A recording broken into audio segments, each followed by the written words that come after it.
MM, and I ask a lot of questions. I'm Pia, and I don't have a filter.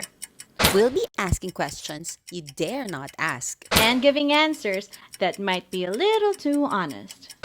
So listen up, come and eavesdrop. This is The Chismis Table.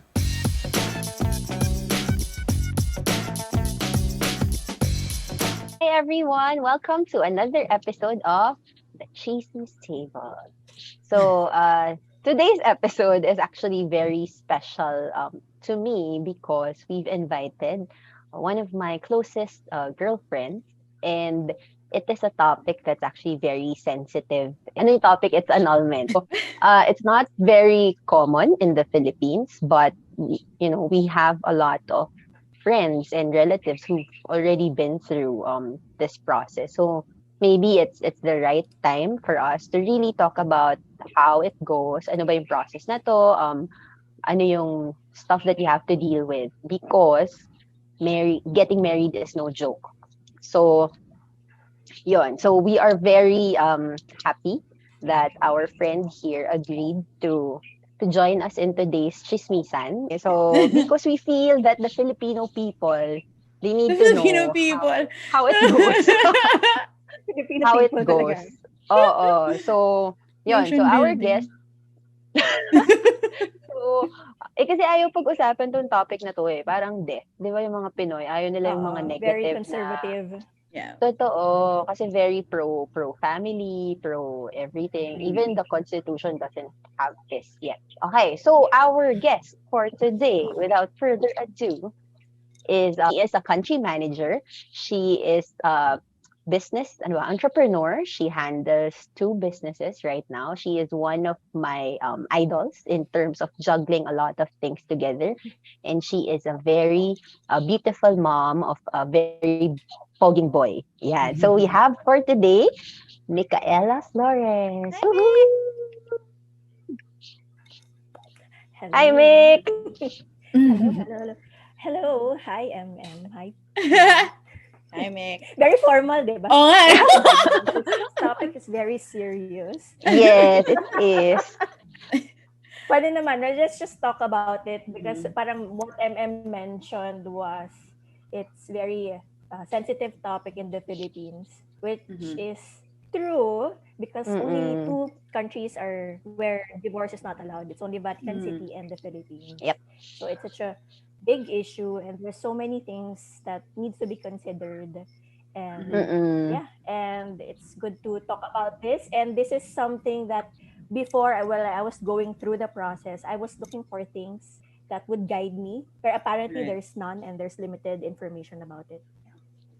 Mick, before we go into the process, again, annulment is not an open thing for a lot of married couples because I think it's part of our culture na parang titiisin mo talaga hanggang kaya mong tiisin, right?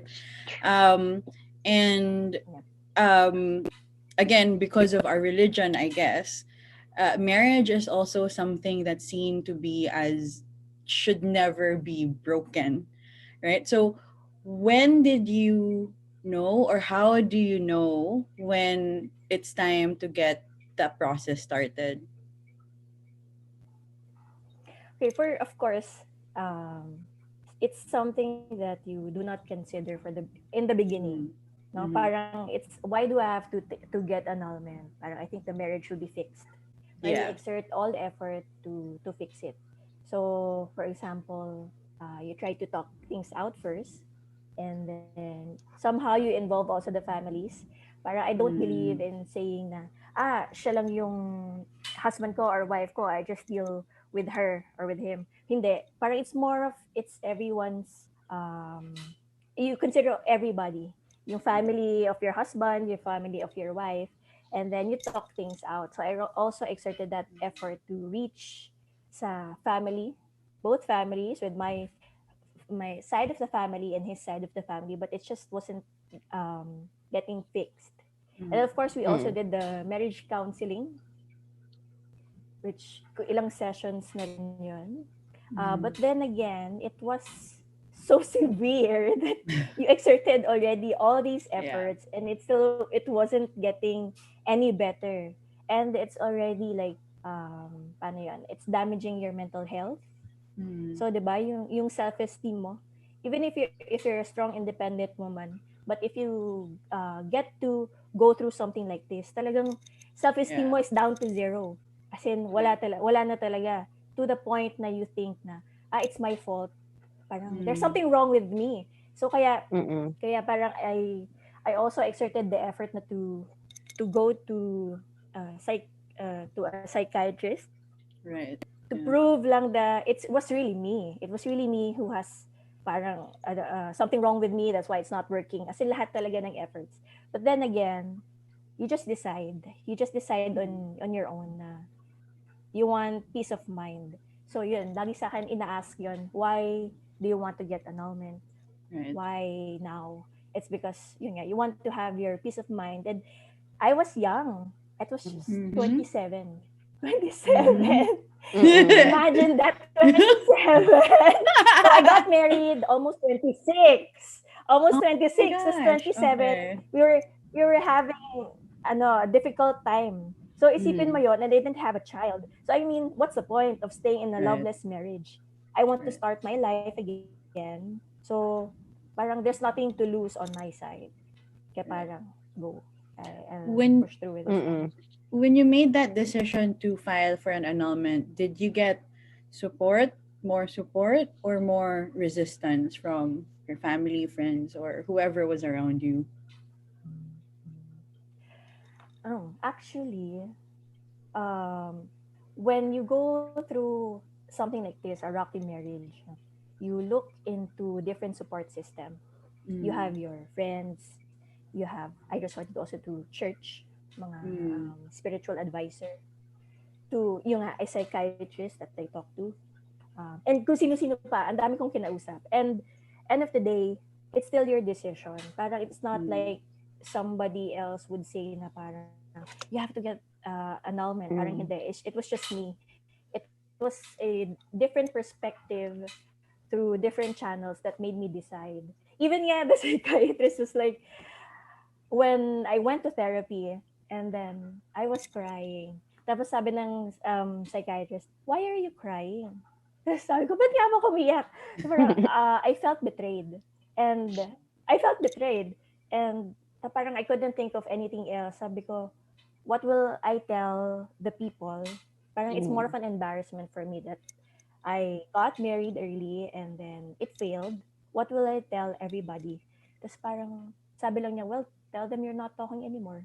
And from then on, I was like, okay, it seems like it's just that easy to say na, okay, we're not together. And then you just accept.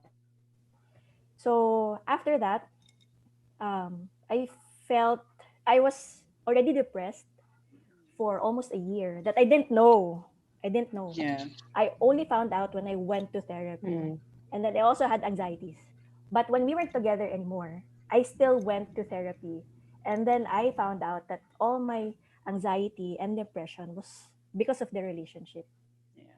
So parang everything was going well for me when we separated. So I guess I decided na, okay, there's nothing to lose. Let's start now. I don't want to waste my years in this loveless Mm. marriage.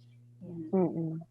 Was the annulment a mutual decision between the two of you? Or sino nag-trigger? Actually, under annulment, there's two things kasi it's null and void, nullity of marriage, and annulment, which are two different things. So, the process that I went through was nullity of marriage because our parang clause or ano is psychological incapacity. Annulment kasi there's certain criteria I think na different from nullity. Nullity means the marriage is null and void from the beginning. There's no marriage that took Mm. place. Okay. Mm. Annulment naman was there was marriage, but eventually it was annulled because of these things. Okay. So it's kind of Mm. two different things. So one of the main considerations when you file for annulment is you cannot agree if the court finds out that there's a collusion between two of you, the case will be dismissed. Mm. Oh, okay. So yeah, so that is the first part, kind of the first part of the process. Mm. So because I was so worried that we didn't really talk about it, I just decided on my own. Mm. So it's not like, oh, I know, I'm going to get annulment. No, we didn't talk. I didn't talk to him the time he left. That's it. So everything was my decision. So which is the right decision, because yun nga, in the first place, you shouldn't agree on anything like this. Right. Yeah. Mm, mm. Unlike sa divorce, 'di ba? Parang yung parehong party na they agree to it. Yeah, oh, actually, Mm. that's why somehow I'm pro divorce, because Mm. it's Mm. yung divorce kasi is you have a valid marriage, but then somehow it didn't work out. Parang there's irreconcilable differences, there's infidelity involved, and then there's Mm. so many things. There's also 2 to 5 years that you're already separated. So these things are the usual reasons why why you're not together anymore. But Mm. yet, since there's no divorce here, Mm. you have to go through yung process of annulment, or having your marriage, having the nullity of marriage, which you need to prove that either one of you or both of you are has this disorder so grave enough that you can no longer continue with the obligations of marriage. Parang ganon. Mm.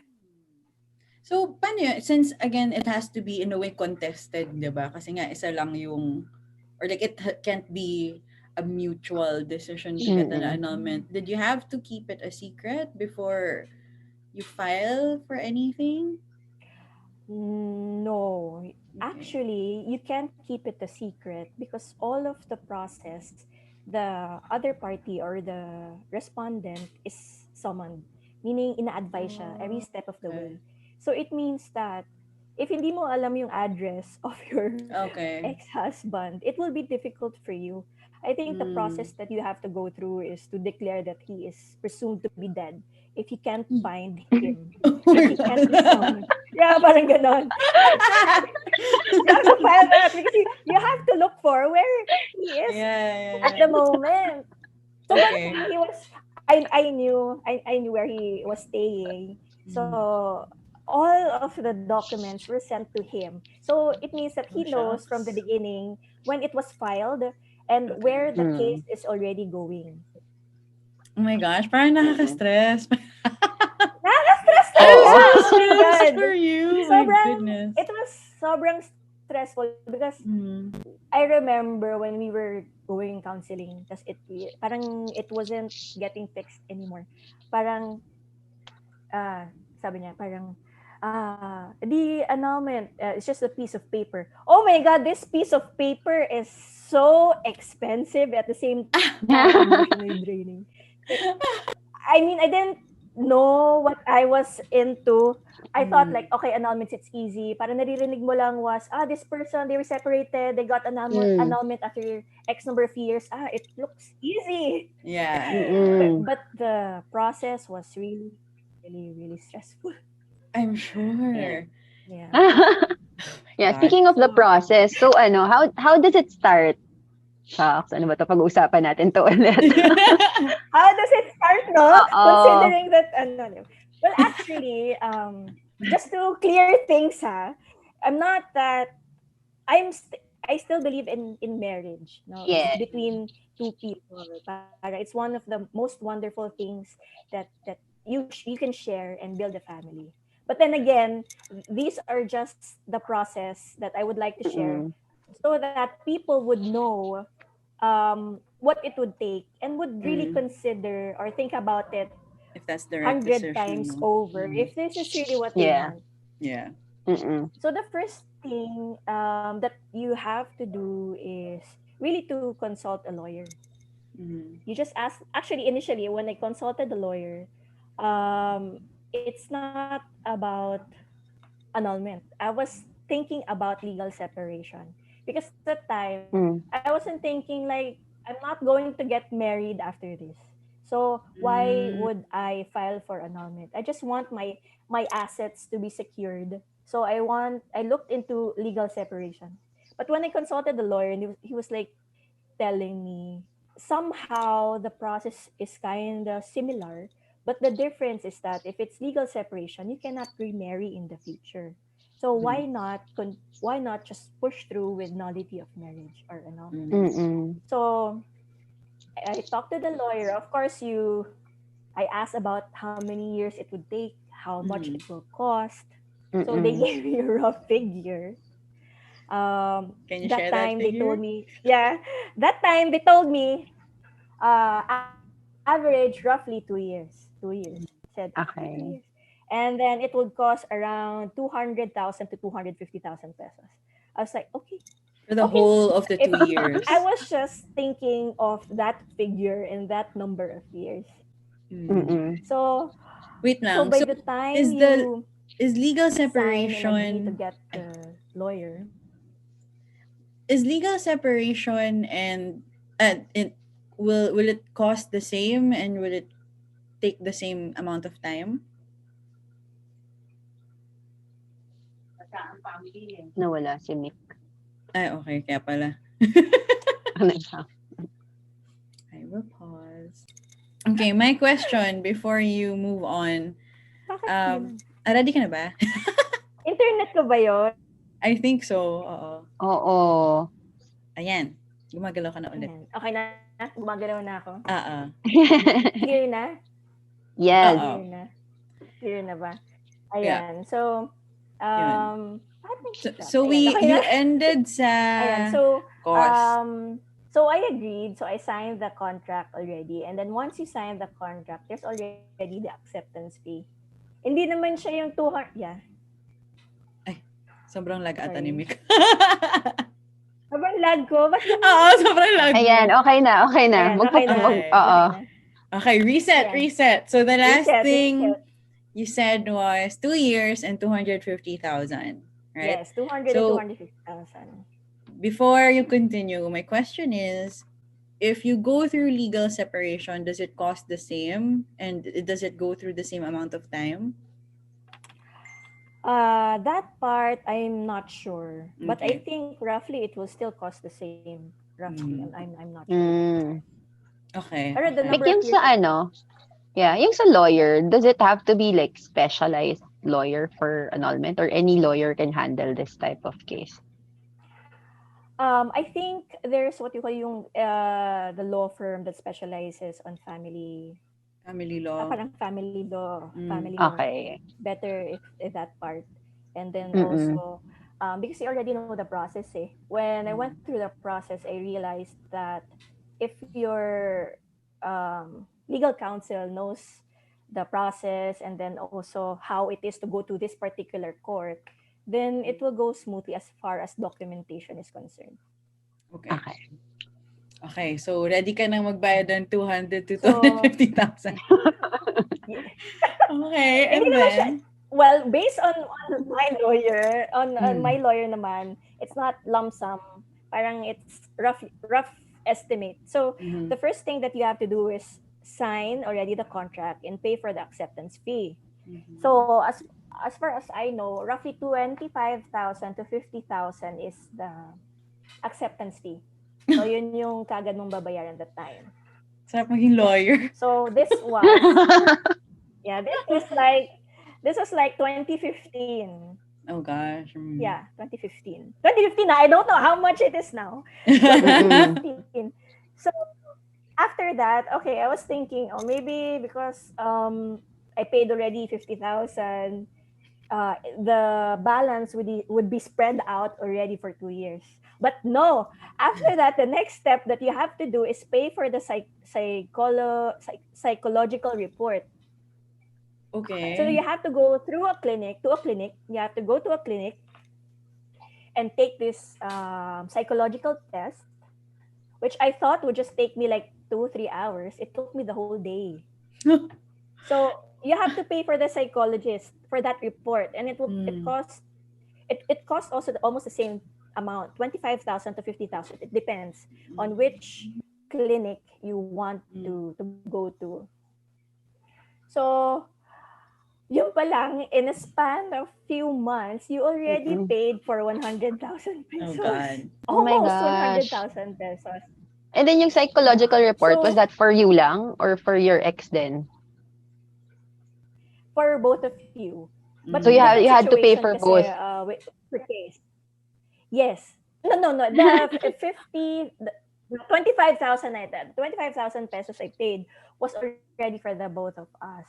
Mm. So Mm. take note, this was, I didn't ask any support from anyone. Mm. Kasi Mm. parang I was thinking, this is my decision to get married. This is also, I have to think of ways on how to get out of this marriage. Ba't madadama yung ibang tao, di ba? Mm. And Mm. then, I didn't ask money also from him because somehow it will control what I want to happen. Parang True. ganun. And besides, this is my decision. Mm-hmm. So, when I, yun nga, psychological test, it took almost the whole day. The reason why it's so emotional and stressful was that, buti sana if the psychological test is just about you. But Mm. it's not just about you. It's also about your family. Mm. Mm. So you have to write there about your family, about your parents, everything. Isipin mo, Okay. this is just about you, but you involve everyone. And not Mm. just your family, but also the family of your husband. Yeah. Yeah. So you have to write everything, ganyan, tapos the whole day.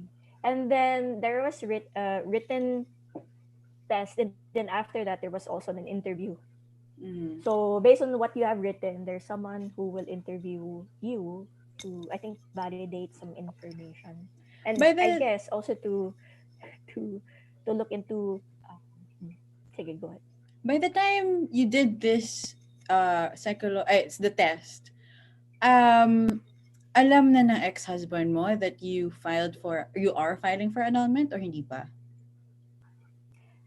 Uh I think he found out already because I He have a found lawyer, out. and then that Mm. time also, yeah, because he has to be informed that he Mm-hmm. has to go. He's being invited din to Okay. take the test, So which he obviously he's did. not happy about But he, yeah, the thing, diba? So how do you get someone unhappy to participate and, for example, go take that report or take that test? I didn't tell him to go. It was Mm-hmm. more of, depends if he wants to go or not. So, but Oh, good thing that he went. okay. He went, and then actually the psychological test is not just the two of you, but you also have to look for a witness. Oh my So gosh, I ano ba yan? asked a friend and another friend to go to the clinic to somehow corroborate with our statements. Should Mm, match eh. Pero whatever I okay. say in the test and whatever he says in the test, and then the two people will be interviewed also to corroborate that what we were My God, saying is correct or accurate. So that's really, it's sad! really, it's, yeah. Oh my God, step So one pa lang to so I had make. to ask favor from a friend na, please, is it okay? Step one. Oh God. Step one. And then Mm, after that, the scheduling is quite challenging because I yeah, have my of course. schedule. So, for example, I'm available at this date. Pero he's not available. And then he did Mm, not finish the test. And I couldn't get the report yet. So we had to wait for him to finish the test. I don't know. I'm like 2 months after he finished the test. And then once it's finished, you'll get the test like a month after. So this is mm. just the beginning pa lang. Oo We're nga. not filing yet. We're Oh not my filing God. yet because you're just Oh, taking the okay. test to prove that Right. you are, this Mm. test actually will be used as evidence that either one of you or both of you are psychologically incapacitated. That's the desired Yes. Mm. result. Oh my God. That is Okay. the reason why you have to take the test, because that's the only Okay. way, that's the only way I think, and most of the time the widely used um Okay. ano ba, evidence to nullify a marriage. But the thing that you have to consider is you have to prove that either one of you, it's either me or him or both of us, is psychologically incapacitated. Okay. That should be written on paper. Yeah. Okay. So does it matter as long as there's at least someone, at At least least one someone. who is. Mm. So yon. So and then the report, we got the report 1 month after.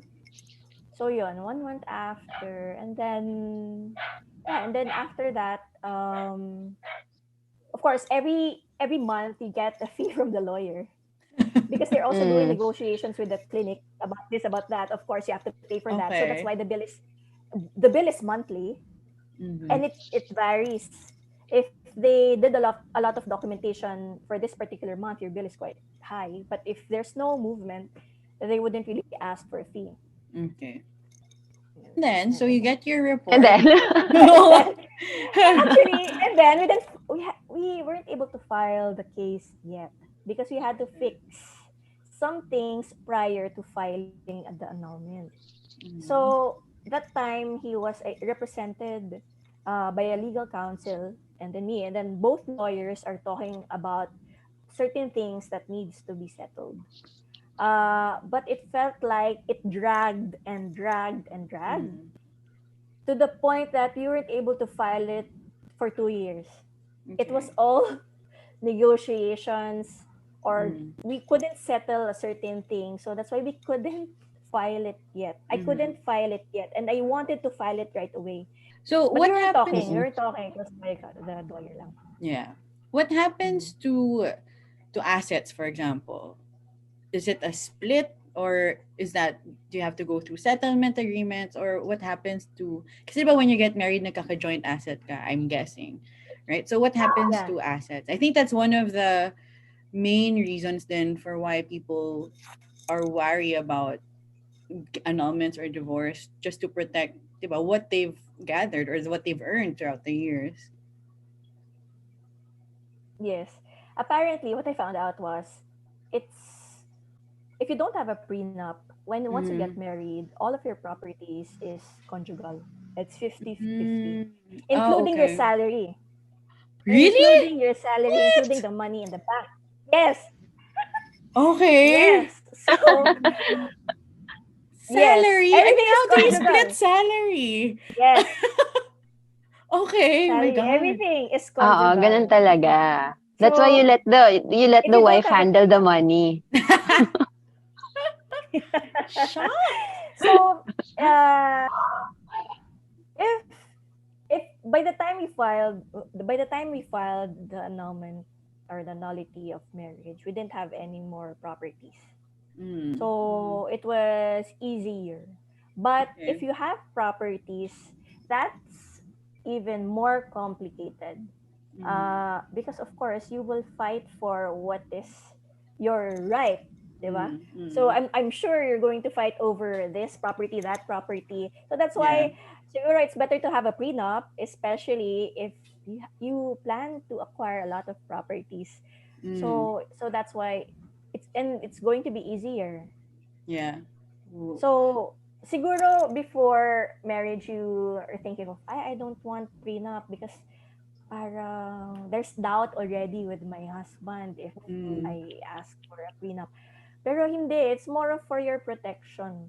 Right. You don't Right. know what will happen few years down the road. True. As long as you know that you're hardworking and whatever you have right now is based from blood, sweat, and tears, then you don't need to have prenup. Sorry, hindi ako makaget Yeah. over sa salary. How exactly do you split salary? I mean, for the duration of your marriage, they will compute that and split it? Ganon? I don't know how you're going to split it because Mm.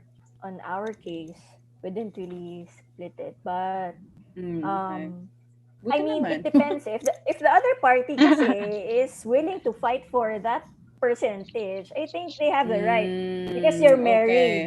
But yeah, but property wise, especially if you have a child, you have to Naku, isa pa yun. consider that as well. Mm. Mm, mhm, mhm. I know of a couple who went through annulment. So Ang nagdrag nung process was yung separation of money. Mm. and assets. Okay. Kasi yung girl was really Ac- going after Actually, the money Mm. talaga. Okay. Yeah, as in talagang yeah, kalahati ng yeah. sweldo, lahat. Talagang parang, can you just Yes. go and go away? Parang ayaw niyang pigilan. So, Oh, wow. depende rin talaga. So, one thing I want to highlight as well regarding prenup. Um, During that time also, when you have a loan and kaya Mm-hmm. yung property mo, and it's named under you, kaya my loan, technically the property is 50-50, di ba? Mm-hmm. So I went to the bank and said, what if I don't pay for this anymore? Because I can't pay for this anymore because I'm paying for this, I'm paying for so many things. Sabi Mm-hmm. niya, then you'll have bad credit.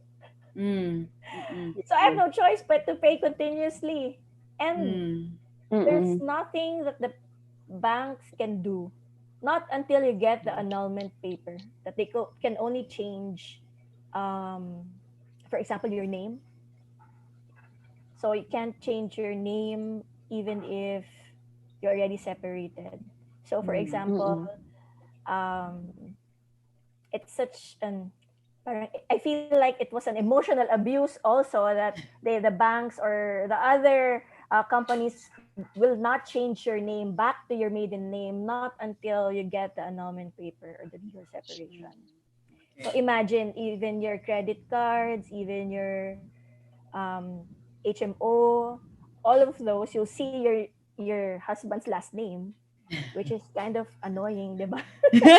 You've been separated for so many years, and then you can't erase that name not until you get Mm. this paper. Yeah. Mm-mm. Mm-mm. That's why don't change your name.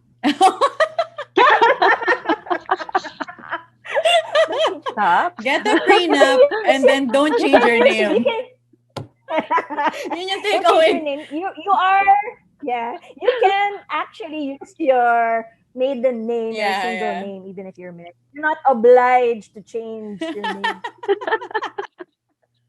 It was not that easy to change your My name. gosh. Okay, so the whole process for you took 2 years. Or mas matagal ba? 4 years. Four 4 years. years. Okay, because there were Yeah. unsettled things.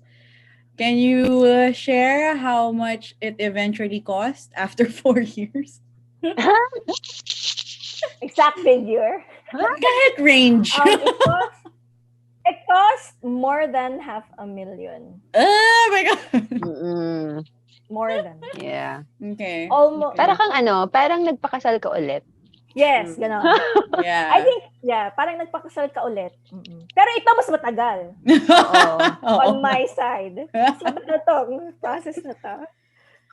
Okay, Yeah. having gone So, through 4 years and then spending over 500,000, do you feel that the entire thing was worth it?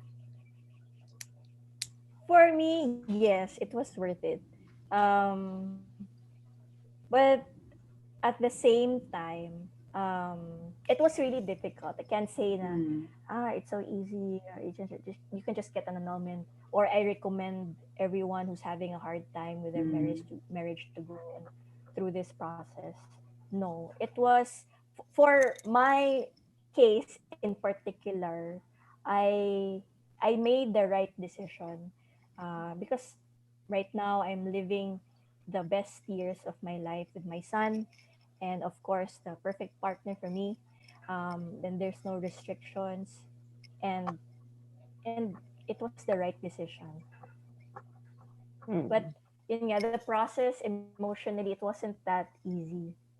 Mm. So after what you call after the filing process kasi, di ba 2 years is we had to settle things. Mm. And then once you file for the annulment, that's the time that you go to the court. So going to the court, that is one of the most difficult things that I had to go through. I thought it was just like, sige, I think I wouldn't go to court anymore. Parang sa movies, di ba, you need to have a witness. Yeah. Mm-mm. But no. I had to take the stand. May mga oath pang ganyan. Oh, okay. Yeah, Okay. I had to take.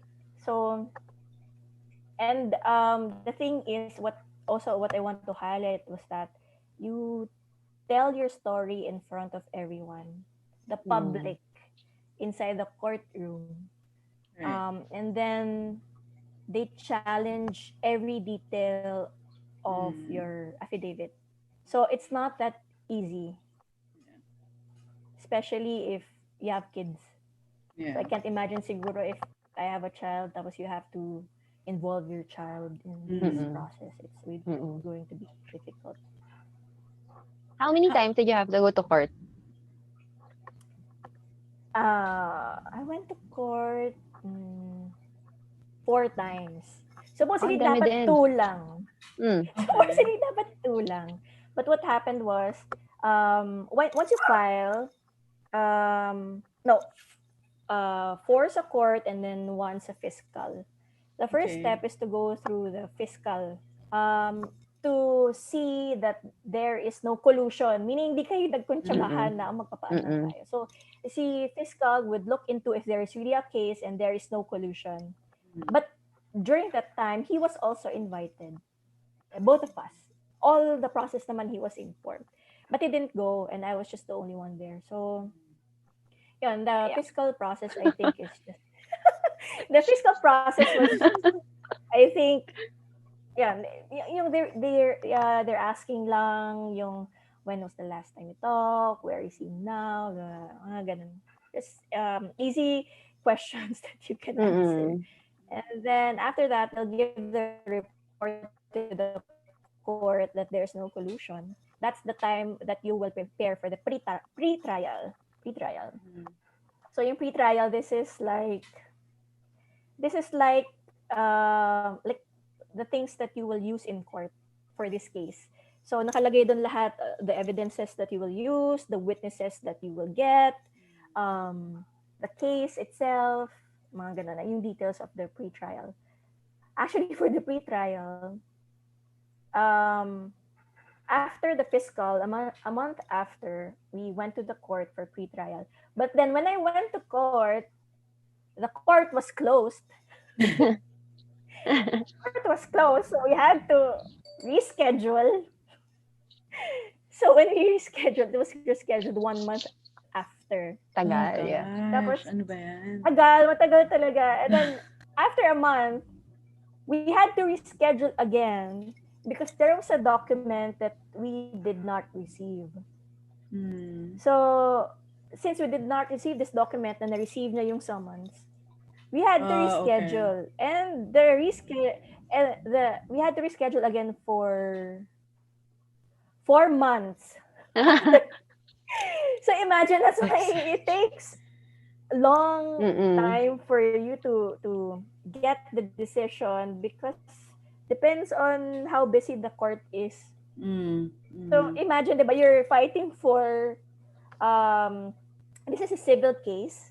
Pero yung mga katabi ko in court, mga he's a rapist, katabi ko, ganyan Criminal. yung minor. Oh my God, as in criminal talaga, naka-handcuff. Naka-handcuff siya. And then naka-search siya ng So parang, ako, imagine mo, the court was full and there's so many cases that you have to hear. And this is me filing for my freedom. And there are more important things that the court should prioritize. Yeah. I know, Yeah, that's not that's true, why. ah. Pero di ba, parang, compared naman my case to this case na katabi ko na rape of a minor. Oh my God, talaga. My God! Oh Mm-mm. gosh, okay, gets. Grabe, sobrang Sayang stressful. Ayun. oo nga eh. Sayang hindi siya nagpunta, no? I would have imagined, naka-revenge body ka doon. Tapos, titingnan mo siya from head to toe. Ako kasi talaga yung may galit. Hindi naman. Okay lang din na hindi siya pumunta. Okay lang naman din. But then again, siguro some people would think na, it's easier kasi hindi na siya pumunta. It would be, the case would be in my favor because hindi niya pumunta yung other party. But no, that's not the case because our law preserves the sanctity of marriage. So even if the other party is not represented, Mm. the state would represent him. via the public prosecutor. Okay. So, ibig sabihin nun, may, yung public prosecutor or yung solicitor general, siya yung will somehow act like a defendant, parang ganun, or in Mm-mm. behalf of the other party. Ganun. So, Okay. Pero hindi niya after kilala yung the ex-husband. trial, no, no, no. Ano talaga siya Okay. of this court. Sa Okay. government talaga. As in, How does he Mm-mm. defend someone hindi he niya doesn't kilala. know? Like, what does he say? Parang sa debate, di ba? Actually, Yung merong rebuttal tsaka Okay. affirmative something. Ganun ba yun? challenge niya yung, yes, Oo. challenge niya yung nilagay mo doon sa affidavit. So, after, Okay. actually, challenge niya lahat. Not just what you wrote in the affidavit, but he can also challenge the report, the psychological report. Kasi the psychologist would also act as a witness. So, si psychologist will have to go to the court. Okay. So, i-arrange mo pa si psychologist sa schedule ng court. So, imagine mo yung arrangement of all the schedule. So, it's not that easy to get a schedule right away. So, yung witness ng psychologist, I don't have to be there. So, I don't know what happened. Pero after that, it was my time already to go. It was my time already to take the stand and become a witness. So, I reviewed my judicial affidavit. So yung judicial affidavit, this is what you submit to the court, narrating the time you met up until the time you separated. Like In you details. met, as in like even like as in before marriage? Yes, before marriage. Ang haba So, nun. Mahaba siya talaga. So, as in before, as in talaga pag sinabi natin high school, grade school, whatever, as in lalagay mo talaga doon Oh in my detail. gosh. Okay. Yes. And then the things that happened, talagang step by step. So, and affidavit, meaning this is a legal document. It means that this is notarized. It means whatever you state there is the truth, diba? Or if not, you will be liable in court. Yeah. So, ako, ang tagal-tagal na, syempre, alam mo yun, you have to recall it again and again. Imagine, the less than 2 years that we've been together was already a torture for me. And then you have to relive it again and again up until you get the result. So, ito yung, I think, I wouldn't forget this scenario because I was on the stand in front, and then the judge was beside me. And then I was speaking in front of everyone, strangers that I do not know. So they were asking me all these things that I wrote in that judicial affidavit, down to the very detail. If sinabi kong si ganito, si ganyan. And then they will ask me, what is the name of this person? So, and then there are times na they will validate this one. Like, parang sa movies, like cross-examination, they will really challenge what you wrote there. And then, sabi ko, sige, I can do this. It's already been like almost 4 years that it happened. I'm sure I wouldn't be as affected anymore when they ask me questions. So, first part, okay la, I was able to answer all these things. I wasn't emotional anymore because it's been years already. And then the public prosecutor and yung solicitor general, it's his time to ask or to cross-examine. And then he said, so you're saying he's like this? Sabi ko, yes. But did you know that he was already like this before you married him? Sabi ko, I didn't know. No, the answer is only yes or no. Did you know that he is already like this before you married him? Tapos I didn't want to answer yes or no because it's like pushing me in the corner. So I said, yes. So I said yes. And yet, you married him. Yes or no? I said, yeah. So I was like, oh my God, I'm not gonna get this annulment anymore. I was like, oh my God, the pressure was like, oh my God, the pressure was immense. And then I was already in so much stress that asking me this question, and I felt like it was my fault, and then he was challenging me. But then my lawyer, after that, it was my lawyer's time to ask questions, and then somehow I was able to defend my side. And I thought that I wasn't going to break down, but I broke down. I was like crying and sobbing. And then I was like, I couldn't talk anymore. I couldn't talk anymore. And there was like what's this? I had to compose myself and really finish my sentence. Mm. So which I did. Um, yeah, and after that, when I went to the car, I was really crying and sobbing because all these emotions coming in, and I felt like I was being prosecuted for something that I Mm. thought that I did my best to fix. Yeah. So even, and also the question was, they will ask you also about your sexual relationship. How about your sex life? Talaga? They asked about your, yeah. They asked me they asked me about my sex life during the time of the marriage, and in front of everyone, and you just have to tell the truth. Oh my god. You just have to tell the truth. Oh my god, yung pressure and stress, and oh my god, that was such an experience. Mm. So that was the last time that I had to go to court. Mm. Was, Mm-mm. yeah. And then after few months, I thought that okay na. But then again, I think the Solicitor General had parang questions about certain things. So kinabahan na naman ako, oh my God, hindi pa rin siya tapos. Hindi pa rin siya tapos. What if challenge ng Solicitor General yung whatever is written there, or whatever. So it's going to be difficult for me. But then again, hindi naman. Eventually, after few months, ayan, I got the decision na. Mm. Mhm. Ayan. What was your Grabe. feeling when you finally got that decision? Actually, I got the decision. I was in Malaysia. So we had this anniversary, that 10-year anniversary of our company. Mhm. And then we were in the middle of certain activity that I had to go out. And then the lawyer just said, we got the result, we got already the decision from the court, and your marriage is already null and void. La, la, la, la. And then my lawyer was just very technical. There was no congratulations, Of course. not like that.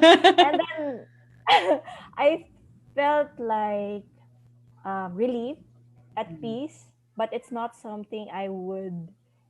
I thought that when I got the decision, somehow I would be happy or something that I would celebrate. But no, the feeling was at peace, and it's also sad because of course it's done already. It's sad because of course this you're supposed to have this dream that when you get Yeah. married the first time this will be forever, but on my case that did not happen. So Mm. yeah, and then after that I still couldn't believe it because after that you still have to wait for him to appeal. When you get the decision, there's still 15 days that God. this decision will not be appealed. So imagine mo, parang God. I want to celebrate somehow, pero I still have to wait for 15 Yeah. days that this will Just not be appealed. Oh my God. So, never ending yung yeah, never ending. Never ending. just Parang 15 go. days Okay. appeal. And then once na I didn't appeal anymore, that's the process that you have to register it. What? They register the decision Ha? so that Hindi pa tapos yun? you have you Grabe! have to, Wait, so where do grabe you talaga. register? Why do you register? Hindi pa... So, nung nag-decision, saan siya pumunta? After that, you have to register Okay. this to the local civil registrar or Mm, registry where you okay. got married. Next one is the Philippine Oh, Statistical, God. kasi parang NSO before. So, Yeah. PSA. So, you have to register that. And then once it's registered, yun na yun. And then you cannot Last na. actually, last na yun. So, but there's still a document that you got married. There's only just an annotation on the side that this marriage is null and void Okay. by this Okay. regional trial court. So Okay. even if you got your annulment, there's still a document that you got married and Right. you Right. filed for annulment. So it's something that you can't erase. You just accept that this is your Yeah. past.